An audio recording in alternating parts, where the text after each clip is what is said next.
sa kanilang pagpa-practice para lang may pakita sa ating Panginoon na tunay na makapaglilingkod sila sa pamamagitan ng musika at magpapatuloy yan. May pangalan na ba? Wala pa.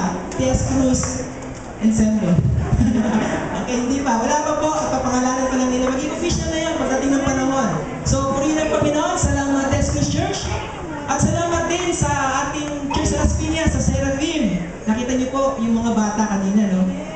Nakita natin mga kapatid kung paano talagang tinalagan na nila ang kanilang buhay sa pagkanta.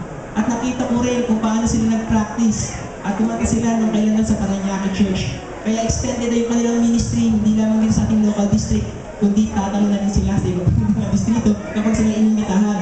So, bata pa lang, tinitrain na sila para paglaki nila, of course, magamit sila sa gawain ng ating Panginoon. Ano po? So, salamat po sa Pilar Las Piñas Church, especially sa Seraphims at sa kanilang mga si Ate Beth, Sister Carol, saka si Mara, saka yung mga magulang na narito. Thank you, no? Sinuportahan niyo po ang inyong mga anak. At salamat din kay FM, sa FM. Ayan, yung ating nag-play ng saxophone. Diba? Actually, dalawa sila, tatlo sila. Kaso na naglakad yung mga saxophone ko. Naiwan yung mga saxophone ko. So si FM lang nakatugtog. Tatlo sila rito, kaya ang tawag sa kanila ay Divine Winds, dating Evening Winds, no? Tapos napalitan, naging Divine Winds. Yan po ang mga player natin sa distrito ng saxophone, alto ang kanilang gamit, alto saxophone. Okay, so thank you very much FM. At sa ating Sailing Church, yan, tatlo ang kanilang singing group. Ang Youth Ensemble, ang Sam, no? Sam na rin sa akin. Yung sumunod sa Youth Ensemble, sila yung Youth Choir. At sinundan po ito ng Church Choir ng CA. Nakita po natin kung paano rin sila nagtatalaga ng kanilang buhay sa ating Panginoon sa pamamagitan po ng pagkanta. May mga soloist din sila, no? So sa mga sunod siguro, may mga soloist na tayo, Kuya Sherwin. Okay?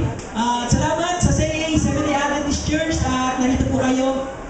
Talagang pumunta para suportahan po at purihin ang ating Panginoon sa pamamagitan po ng awitin. At sa ating Bethel's Hope. Okay? Ang Bethel's Hope po ay nadatnan ko rin paunti-unti ang kanilang paglago. Ang proof niya na nakita ko mga kapatid. Dahil ginagamit nilang talento nila sa Panginoon, nag-improve talaga sobra. Sabi mo kay Ate Aida, Ate Aida, ito yung Bethel's Hope, no? Ayan. Kung titignan natin mga kapatid, ayoko nang sabihin ito, pero yung kasaysayan nila mga kapatid ko na pangkanda. Ayoko nang kwento kasi baka kumay. Okay. Sila po ay naglilingkod unang-una sa may mga sakit. Okay? Lahat ng mga na-hospital, pinupuntahan nila yan with matching tarpaulin na Get Well School. Okay? At ang nag-organize po niya ay si Brother Lemuel. No? Yung asawa po ni Sister Aida. Ito po naging legacy ba tawag ko? Ano po ang kanyang iniwan para dito sa Bethel's Church. Okay? At ngayon po, nakita natin ang paglilingkod po ng Bethel's Hope na kung saan inihayag po ang papulit na salamat sa hanggang ngayon. Kung may mga gusto po kayong pakantahan sa kanila, kung may mga service sa patay, sa hospital, o kahit saan man, birthday party, okay lang po. Okay, pwede. Nakapaglilingkod po sila. Ganun din tayong lahat na narito ngayon.